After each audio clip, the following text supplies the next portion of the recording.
14,300 और 12,350 ईसा पूर्व इन दो सौर तूफानों का बड़ा कहर।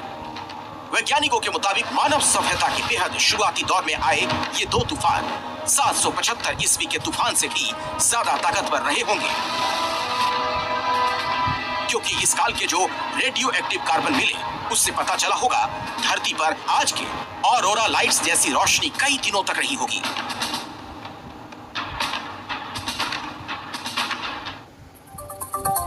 विज्ञान अभी सूर्य और इससे निकलने वाले लपटों को समझने की कोशिश कर रहा है। इसमें कामयाबी कब तक मिलेगी ये कहना मुश्किल है, लेकिन इस रिपोर्ट के अगले चैप्टर में हम आपको दिखाएंगे विस्तार के साथ सूर्य की वो पहेली क्या है जब आधुनिक विज्ञान के विकास से सशस्त्र आबादियों वाले हमारे वैदिक ज्ञान ने सुलझाई कैसी पहेली। और ये जानकारी बहुत ही इंटरेस्टिंग है। आपको दिखाते हैं अपनी इस रिपोर्ट का एक और चैप्टर।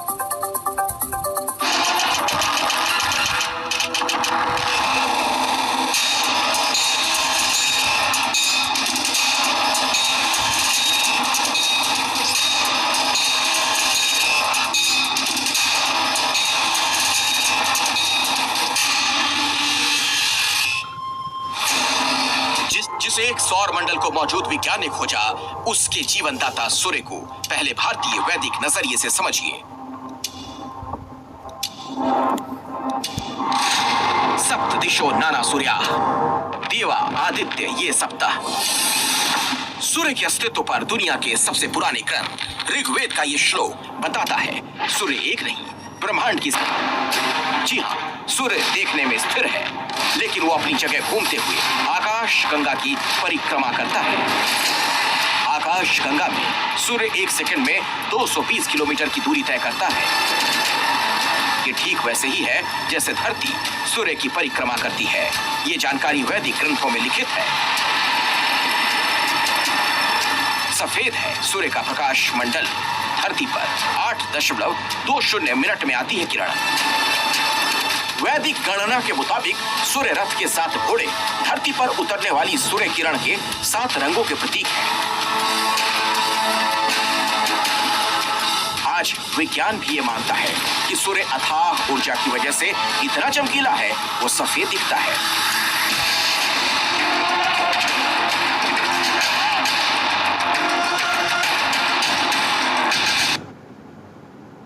अब आपको वो अलर्ट दिखाते हैं जो आसमान में चमकते सूरज से आया है, और इस अलर्ट का सीधा असर आपके जीवन पर पड़ सकता है। इसलिए आपको सूरज से जुड़ी इस चेतावनी को गंभीरता से लेने की जरूरत है। अमेरिकी स्पेस एजेंसी नासा ने जानकारी दी है कि आने वाले दिनों में एक बड़ा सोलर स्टॉर्म यानी कि सौर तूफान पृथ्वी की तरफ बढ़ेगा।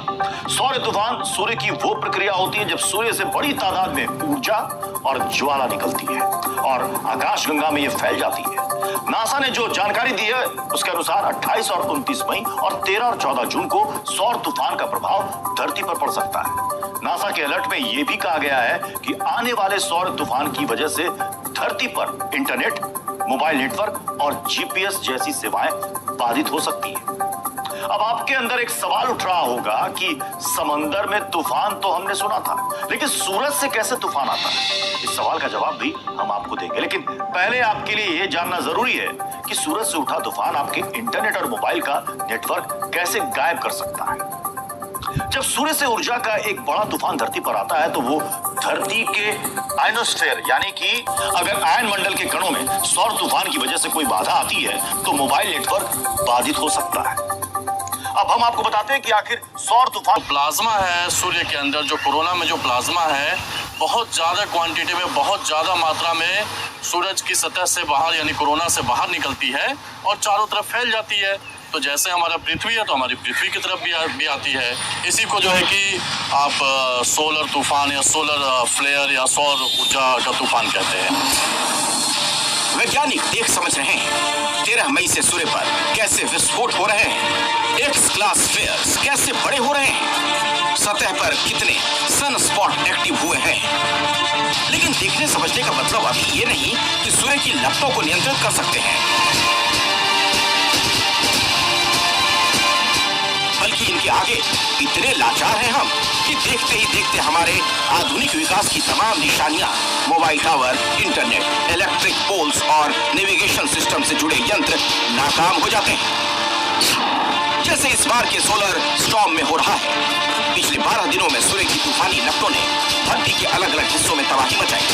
फिलहाल जो सौर तूफानों के प्रभाव की रिपोर्ट अमेरिकी अंतरिक्ष एजेंसी नासा ने तैयार की है, उसके मुताबिक उत्तरी और दक्षिणी अमेरिका के पश्चिमी क्षेत्रों, यूरोप के पूर्वी हिस्से, मध्य अफ्रीका, मिडिल ईस्ट और दक्षिण पूर्व एशिया में सौर तूफान का कहर कई जगहों पर महसूस किया जा रहा है। इसकी वजह से कई जगहों पर रेडियो सिग्नल प्रभावित हुए, कहीं बिजली बाधित हुई।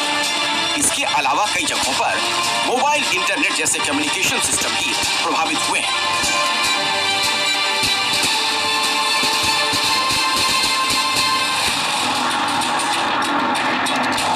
सौर तूफानों का इतना प्रभाव तो फिर भी अभी मानवीय कंट्रोल में है। जहां चीजें ट्रिप हो रही हैं, अचानक सिस्टम बंद हो रहा है, उसे दोबारा चालू किया जा रहा है, लेकिन वैज्ञानिकों की चिंता इतनी भर नहीं।